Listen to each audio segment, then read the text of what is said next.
Welcome to Royal Secret. In a stunning twist that no one in Denmark or across Europe's royal watching world saw coming, the Danish monarchy has once again found itself at the heart of a dramatic, emotional, and power-shifting royal saga. Just months after Queen Margrethe II's deeply controversial decision to strip 4 of her grandchildren of their royal titles, her son and now reigning monarch, King Frederik X, has dramatically reversed course. And not only that, the Queen herself, once known for her steely resolve and unwavering adherence to protocol, has done something extraordinary for a monarch of her stature. She has apologized. Publicly, to her own family, to the nation, and indirectly, to the world. But why did Queen Margrethe take such a controversial step in the first place? What forced her hand? And why has King Frederik, her son, gone back on the very decision that fractured his family and ignited a storm of criticism? What changed behind palace walls? What battles were waged in private drawing rooms of Amalienborg? And more importantly, what does this royal U-turn mean for the future of the Danish crown? Buckle up, because what you're about to hear is not just a story of royal drama. It's a tale of loyalty, legacy, and the limits of monarchy in a modern world.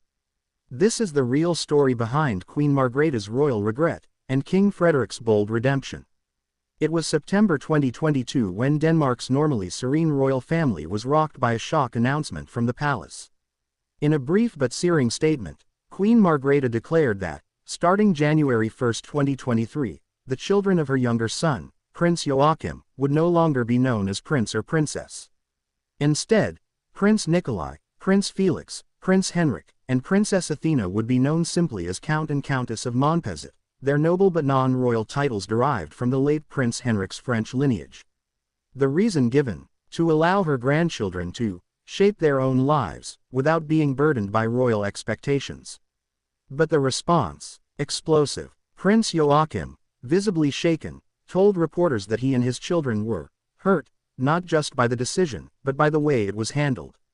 "We were given 5 days' notice," he said with a tight voice in Paris. "My children feel ostracized." His wife, Princess Marie, echoed his pain. And even Prince Nikolai, the model and royal heartthrob adored by the Danish public, said it had come as a shock. "We're all very sad. It's never fun to see your family being treated like this." For many Danes, this was a rare glimpse behind the polished marble of the royal facade, a family divided, emotions raw, and a queen seemingly unmoved. But what prompted Queen Margrethe, then approaching her golden jubilee, to make such a divisive decision? Sources close to the palace hinted at long-term planning. The Queen reportedly wished to slim down the monarchy, a trend already seen in Sweden and the UK. She wanted clarity, structure, and a future in which only Crown Prince Christian and his immediate siblings would bear royal titles, a monarchy fit for the 21st century. But what she didn't expect was the backlash, from the public, from the press, and most painfully, from within her own family. For years, whispers of tension between Queen Margrethe's 2 sons, Crown Prince Frederik and Prince Joachim, had swirled quietly. One was the heir, dignified, discreet, and duty-bound. The other, often described as more spontaneous, passionate, and overshadowed by royal hierarchy. But after the title decision, that quiet tension exploded into the open. Prince Joachim, who had relocated to Paris for a defense role at the Danish embassy, now appeared as the family's estranged prince, his children stripped of royal status, and his own place in the family seemingly shrinking. For months, the media dissected every interaction between the brothers. Did Frederik support the Queen's decision? Had he been consulted? Was he complicit in sidelining his brother? The palace, famously tight-lipped, gave little away. But as months passed, one thing became clear. Queen Margrethe, though publicly resolute, was privately troubled. She had expected pushback. She had not expected heartbreak.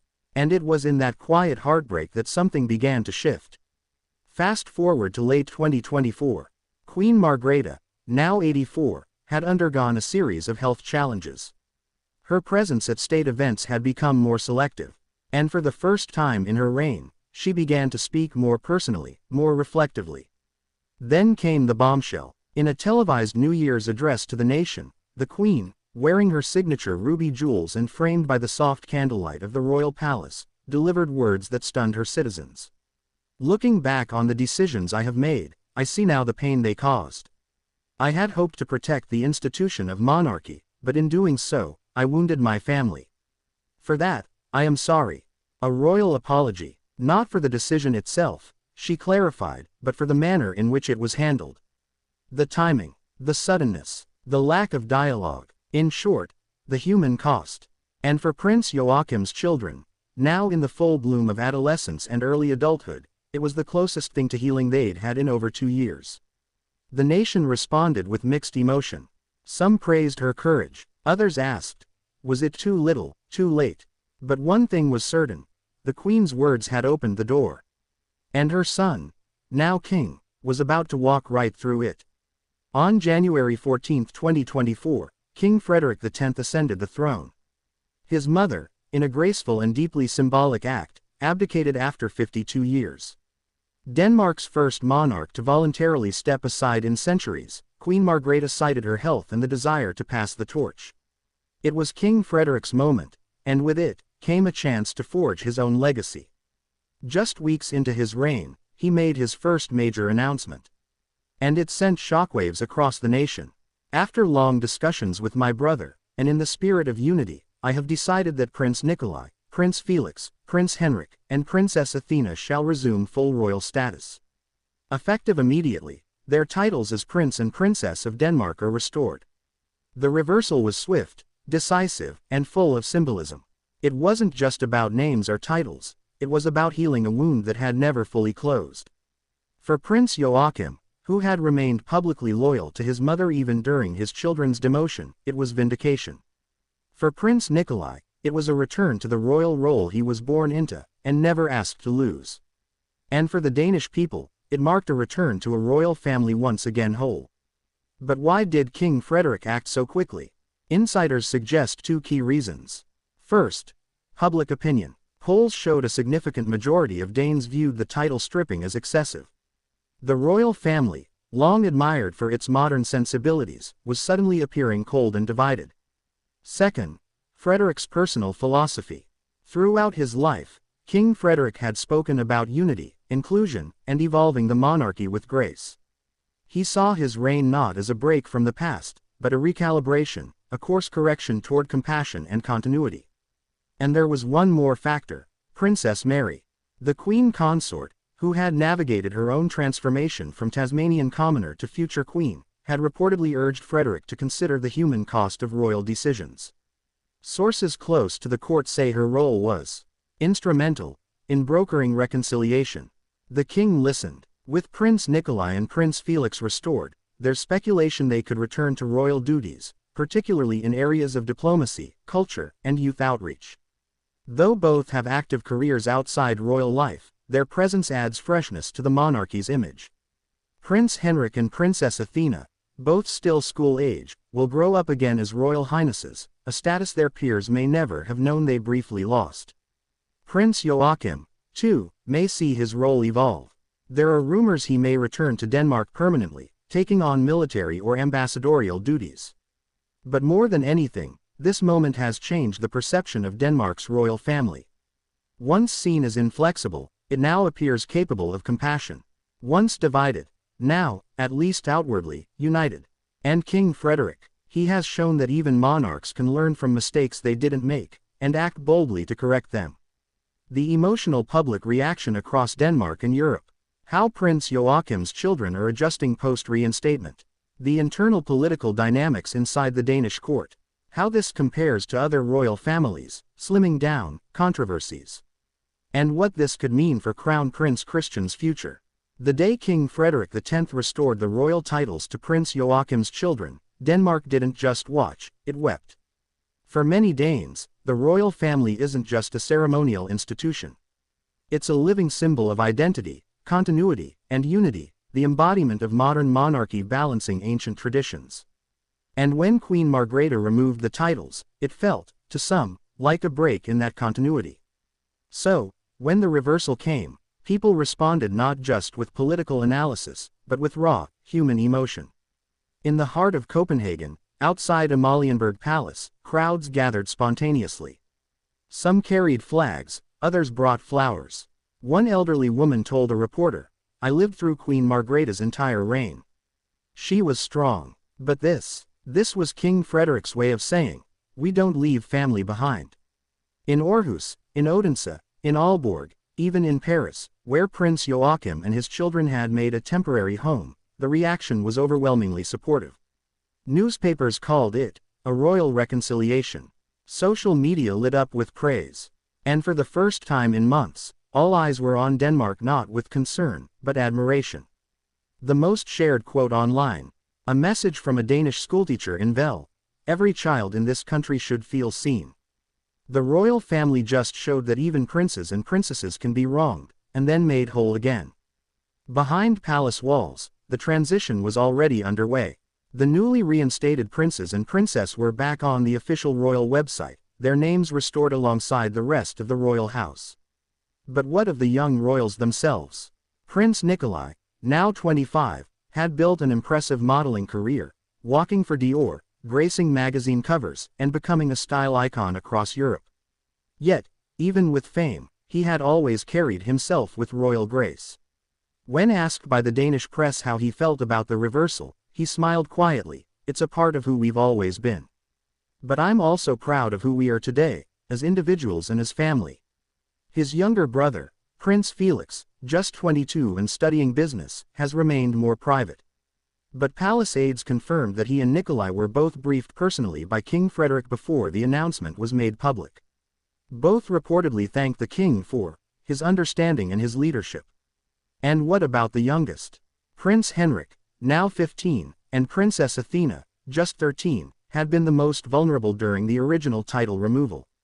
At such tender ages, public identity shapes confidence, and being stripped of a title, regardless of official statements, had reportedly left them confused and saddened. A family friend told Danish magazine Bild Bladet, Henrik and Athena struggled at school after the announcement. They didn't understand why they were suddenly different. Their peers did. It was hard. So, when King Frederik's order restored their titles, the impact was immediate. Teachers at their Paris school said the children walked in the next day, taller, smiling, and relieved. For Prince Joachim, the years following the title scandal had been delicate. Though fiercely loyal to his mother in public, those close to him revealed that he had been devastated. In interviews, he never attacked the Queen, but he did not hide his pain. "My children were placed in a difficult situation," he once said. "They don't understand what they've done to deserve this." His diplomatic role in Paris became both a retreat and a shield. Now, however, the tide has turned. When asked by Danish state media whether he felt vindicated, Prince Joachim simply said, "This is about family. About love. I'm proud of my children. I thank my brother." His dignity has earned him a new wave of public respect. And as King Frederik rebuilds the family's image, Prince Joachim may find himself back in the fold, not as a sidelined royal, but as a trusted, experienced senior figure. In fact, there are already reports that Joachim has been invited back for key state events, and that Queen Mary herself has championed the idea of a reunified house. While the headlines speak of forgiveness, the story behind the scenes is one of complex power play. According to senior Danish royal watchers, Queen Margrethe's decision to strip titles was rooted in strategic planning, but not everyone agreed with it. Crown Prince Frederik, now king, reportedly raised concerns early on, especially regarding the messaging and the emotional impact. At the time, however, his influence was limited. One palace source noted, Frederik respected his mother's decision, but he saw the consequences coming. He knew how sensitive this was, especially to Joachim. When King Frederik ascended the throne, the palace underwent more than a leadership change. There was a shift in tone, culture, and influence. Queen Mary, long considered the monarchy's modernizing force, is said to have played a pivotal role in reshaping royal communication, pushing for transparency, emotional awareness, and a family-first strategy. And inside the royal court, key advisors from the Queen Margrethe era quietly retired, replaced with younger, more socially savvy aides aligned with King Frederik's vision. This wasn't just a title reversal. It was a quiet revolution. The Danish title controversy didn't happen in a vacuum. Across Europe, monarchies are wrestling with the question of how to remain relevant, cost-efficient, and emotionally connected in an age of media scrutiny and declining public patience. In Sweden, King Carl XVI Gustaf trimmed his royal house in 2019, removing titles from several of his grandchildren.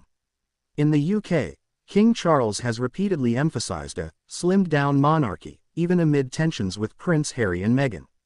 In Norway, questions linger about whether Princess Martha Louise's commercial ventures dilute the monarchy's image. Against this backdrop, Queen Margrethe's 2022 decision appeared aligned with a broader trend. But what Denmark's saga revealed, and what King Frederik's reversal confirmed, is that one size does not fit all. In Denmark, titles aren't just ceremonial. They're part of national identity. And the public, it turns out, prefers inclusion over exclusion, especially when it involves children. As royal historian Louise Holling put it, Frederik's move shows that modern monarchy isn't about shrinking, it's about adapting. The crown can be lean and still loving. Amid all this, one young royal has been watching with keen interest, Crown Prince Christian. At just 19, Christian is the future of the Danish monarchy. He's already taken on several public roles, attends university with distinction, and has become a media darling in his own right. But this title saga, it's been his first real test of what monarchy truly means, not as a child of privilege, but as a future king in waiting. Sources close to the family say Christian has spoken privately with Prince Nikolai, whom he considers both cousin and friend. He reportedly welcomed the restoration of titles and sees the move as bringing strength through unity. Christian has also been briefed extensively by both his father and mother on the lessons of this episode: how to weigh tradition against emotion, policy against people. One insider shared, "This has been a masterclass in leadership for Christian. And unlike the old guard, he's growing up in a world where empathy isn't optional, it's expected." Queen Margrethe, now in formal retirement, has largely retreated from public comment. But those who know her say the apology was not made lightly.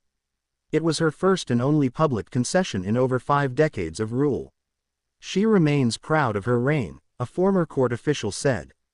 But she also recognizes that strength isn't in never changing, it's in knowing when to say, "I was wrong." In private, she continues to see her grandchildren. By all accounts, the family has begun to heal. And perhaps that, more than anything else, is her enduring legacy, not as the queen who fractured the crown, but the one who helped forge a newer, stronger one through humility. Thanks for watching.